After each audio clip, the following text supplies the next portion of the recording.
Hello there. What is going on, everybody? Today I'm going to be trying to do something a little bit fun and a little bit different in that I'm trying to do a Separatist bomber build. I don't see that many people playing Separatist bombers, and I've heard that there's some kind of negative talk about them, and I think that they can be better, but sometimes I'm wrong when I think that things are going to be a little bit better or not. And so I'm going to walk you guys through some of the thought process behind a Hyena bomber centric kind of build, trying to take more advantage of one of the unique things that the Hyena bombers bring to Star Wars Armada, because I think they're pretty cool. And I'll walk you through a fleet build that I ended up coming up with.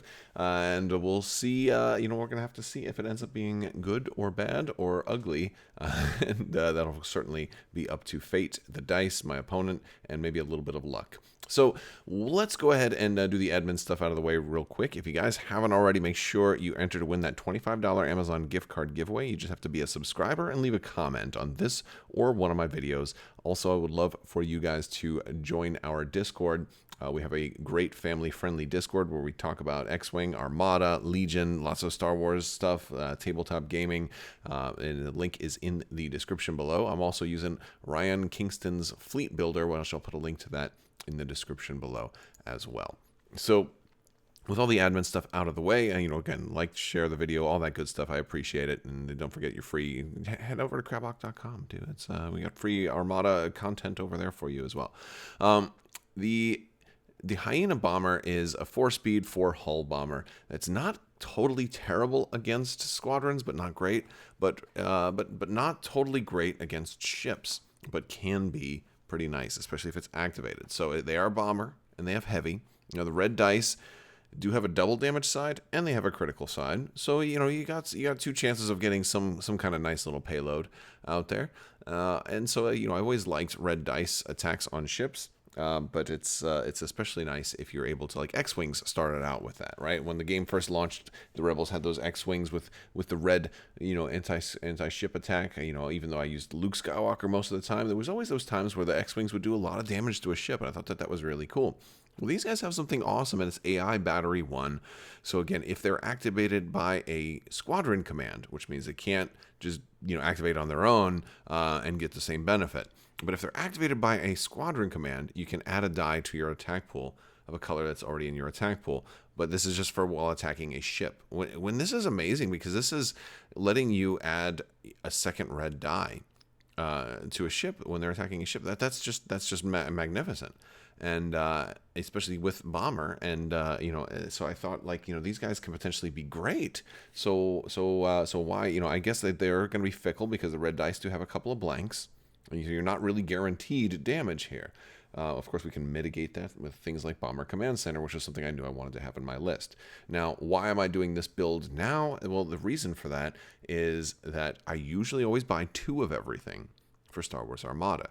The problem that I was running into is that most of the builds that I would try to come up with didn't really have enough bombers for the Separatists to be able to make all of that stuff work. If we look at the different squadrons that are available, let me go to the generics right quick.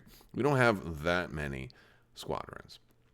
We've got the Belloblubs, which are okay. They roll a blue die. They don't have bomber. We've got the Tri-Fighters, which, again, between the Belloblubs, the Tri-Fighters, and the Vulture Droids, your focus on these guys, on the squadrons available for the Separatists, is more on anti-squadron focus. They have, pretty good, in some cases great, anti-squadron dice, but not much in the way of anti-ship dice, right? The Tri-Fighters, like the Vultures can roll a red, but they don't have bomber, and the Tri-Fighters can roll a black, which is semi-reliable here, but the Hyenas are the only bomber. So, considering I only had 2 squadron packs, and there was no bombers available in the core sets, while I have a lot of Vulture Droids, I don't have that many bombers. So I went up and actually I picked up a 3rd squadron box for the Separatists. So now I actually have 6 bombers, and now that makes me feel like, it's outside of my normal pattern of just 2s for everything. And normally, if we had another squadron pack out, presumably there might be some other bombers in there, and then I'd have, 2 of those, and I'd have enough to mix and match and come up with, like all sorts of flavors of bomber. But in this case, I'm stuck with just the Hyena bombers and their named variants as my option. and having only 6, I was like, all right, well, or having only 4, I didn't want to really do it, but now with 6, I feel like I can give it a shot. So what do we want to do for this build? Well, now, first thing is first, let's put some things that we're going to need. And we're going to need a Bomber Command Center. That's the whole point. The red dice really, really need that.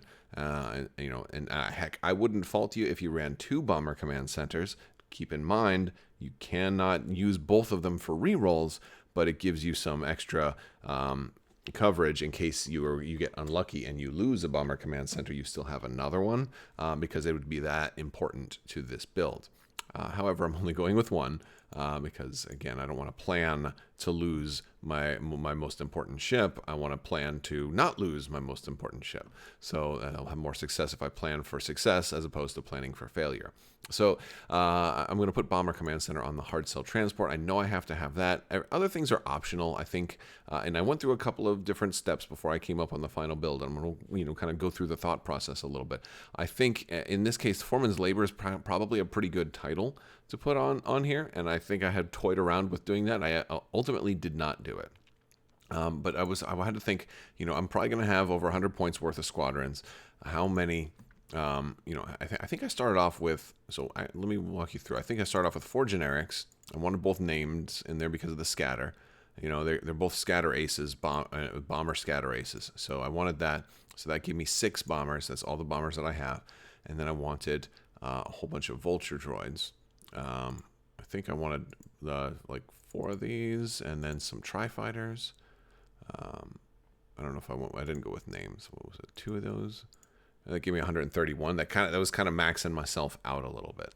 I don't think I ended up with all of these. I definitely had to trim it down a little bit, but we did have some ways to work on that. So the problem I keep running into when thinking about, hey, I have all these squadrons. Well, because my Bomber Command Center is so much more expensive than the Rebel and the Empire's Bomber Command Center, because again, you can get 47 points here, or I can get like a Gazanti for 23 or a GR75 for 18. So I'm already up to 55 points just in the ship section. Now 186 with my squadrons. So you start to run out of points very, very quickly. So while I would love for a Providence to be my flagship, and it might look something like, I think I decided to go for Grievous, although Trench was kind of the initial thought. I'm not quite there on Trench yet. I feel like Trench is not ready to take the table under my command yet, because then by the time I upgrade this, I might not have room for a single other ship. All right, so he's awfully expensive. So if we go with Grievous, Grievous still works with squadrons. We have a lot of squadrons there. Then we can kind of outfit this ship a little bit. Now, we don't want to lose our flagship, so maybe we'll put some things like Lucid Voices on there. We can get up close and nasty to people. We can salvo pretty good at a decent range. We do All Fighters Follow Me. Now, all of a sudden, all of these guys are going to be speed 5. Of course, the Tri-Fighters are already. And then, and we can put some other upgrades on here. I like linked turbo lasers for this. We're running out of points, though, so maybe we put a Munificent on there, and that's 401. So we're already over. Now, again, we can trim that back, but that's the problem I run into running a Providence is I run out of points. And then also, how many squadrons do I got here? 6, 10, 12. How many can I activate? 3, 7, 8, 9. So I'm gonna have 3 that I can't activate. And if I lose one ship, then I'm even in a worse position. So, well, of course, that's always the way you are. You don't plan for losing. So I decided to go against the Providence, and I decided to say, well, what if I did? I still want some shooting capability. What if I decided to go with a slightly cheaper big ship that still has squadron of 3? What if I went with a Recusant? Now, normally I go with the Recusant Light Destroyer because that's a great Patriot Fist, but I could go with a Support Destroyer. In this case, it activates +1 more squadron, so it gives me 333, and it's only 90 points, right? I could do something like that. Again, if we put Grievous on there, we have some points, right? 366. We got points for upgrades. We can do things like link turbo laser on these guys. and then we can do some other things. Whether maybe actually, at first I thought, oh, gunnery team would be great on a support destroyer, but I'm like, no, it wouldn't, because I need to be doing squadron commands. That's the purpose of this build. And of course, for titles, I'm thinking to myself, oh well, gosh, I still want to run Patriot Fist like all the time, you know. So I decided not to go with a Recusant, just because of I was starting to run out of points, and I didn't have a Recusant that felt like a good ship to me. And I was like, well, I could just simply do Munificence. And so, going back to, back to the early days when the Clone Wars first launched, I picked up 3 of these core sets, so I have 3 Munificence. And I said, well, what if I just simply ran 3 Munificence? And now we have something that we didn't have before with any of the other versions, because the Munificent activates 3 squadrons for only 70 points. The hard cell does 2 for 47, which is not bad, but I don't know if I want a whole bunch of hard cells in here. I think the Munificent is going to have more survivability than the hard cell, and it has a lot more firepower from multiple arcs, and it has that red dice anti-squadron firepower, which is really cool. And there's also something else that it's going to have that I really like. Now, I have to trim down somewhere, but before I do that, the cool thing about having 3 Munificence and a hard cell is I got 3, 6, 9, 10, 11 with the hard cell. So I have the ability to activate a pretty good amount of squadrons, but I still have to trim down the squadrons. So now I'm going to fast forward to what I ended up coming up with. So I'm going to trim this down a little bit. First off, I'm going to run 1 named bomber, and it's going to be 404. Because 404 is while attacking, if you're touching the defender, you may suffer a damage to add a die in your attack pool of a color that's already in your attack pool. So basically, he can now roll. He's got AI battery 1, right? So if you're activated, he can now roll 3 red. That's really, really cool, and that's worth the extra points for me. The Bactoid prototype, I'm not really going to need the accuracy. There's a slim chance, as you get that 1, you basically have to roll a double, and you have to roll. And then you get the accuracy. I get it, or maybe if somebody has contain, it's okay, but it's not. You don't buy this guy because of the ability. You buy him because of the scatter and the brace, right? But I'm not going with him. Instead, I'm going to go for +1 generic. So I'm running 5 generic bombers plus 404. I'm actually going to drop all of the vulture droids, and I'm just going to run 3 tri-fighters. Now, this is giving me 6, 7, 8, 9 squadrons. So not the highest amount of squadrons, but it's still giving me a pretty strong squadron presence. Now there's a reason for a lot of these things that I'm doing, and so hopefully I can explain them to you. The sad part about this is the rest of the fleet is, because I still haven't added a flagship yet. So the rest of the fleet is going to be kind of bare bones. So we're going to start off with putting General Grievous out here. This doesn't give us very many points left over. Now, I really, really love to have Munificence with the wonderful upgrade, Link Turbolaser Towers. And I can do that here. I can certainly do that at least on 1, but I can't fit it on all 3. And a lot of people don't run 3 Munificence anyway, so I think in the absence of a Munificent, you could probably swap it for another hard cell. The reason I didn't want to do a regular hard cell is because the other hard cell is only a squadron value of 1. The hard cell transport is cool, but it doesn't have a certain upgrade that I want, which is offensive retrofit. So I'm going to show you what I decided to do for all 3 of these Munificent comms frigates, and why I decided to go with droid tri-fighters as opposed to vulture droids. It's for the awesome little keyword here called reserve hangar decks.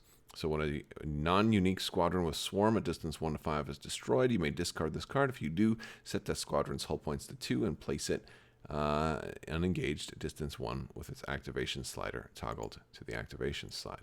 So basically, reserve hangar deck on my Munificence is going to let my droid tri-fighters, which are 11 points each, come back to life with 2 hull, so 2/3 of their hull, for only a 3-point upgrade.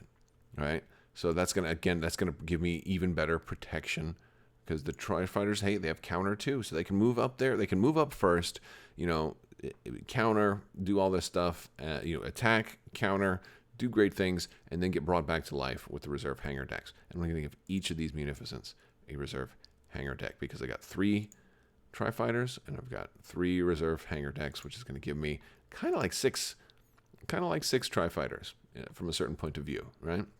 You're going to find that most of the squadrons we fly depend very greatly on your own point of view. So that's kind of the build. It's very slimmed down, and so I wanted to walk you through the thought process before I just said, here, I'm not putting hardly any upgrades on my fleet. This is what it does. So the idea of this fleet is I want these bombers to be able to be activated. I've got enough squadron commands to activate them, no problem. I only need to be able to do 6, 7, 8, 9. I only have to do 9, which means the hard cell doesn't have to be able to reach them, right? He can kind of hang back. He can stay back. I can rely on the munificence. And if I do lose a ship, and maybe I've already lost a squadron, by then I'll still have enough to activate everybody. So I feel like I'm comfortable activating these guys. I have respectable anti-squadron dice for if I go up against a very strong fighter presence. And then the tri-fighters combined with these red dice for the munificence should work. Wish I could fit a little more. I wish I could fit linked LTT on there, but I can't. And so this is going to be a kind of a test build. But I think we've got the support for the bombers. We've got the capability to do a lot of damage to ships, and the munificence as they're closing in have some pretty good damage. They have some very nice damage, and Grievous is there for 2 parts because he's the cheapest commander, and he's also gonna let these guys get their brace back or their salvo back and all this other stuff. So as we lose stuff, we get things refreshed, which is always a fun thing. So what are our objectives for this one? This one I had some difficulty trying to come up with it because I didn't want too many things to benefit squadrons too much because I don't know. I'm cautious about my opponent having more squadrons than I do, especially if they're running like a Sloan fleet. They'll easily out-squadron me. But I thought a really nice one if I do run up against something like that, because that's my fear is going up against a fleet with too many anti-squadron fighters that I can't deal with.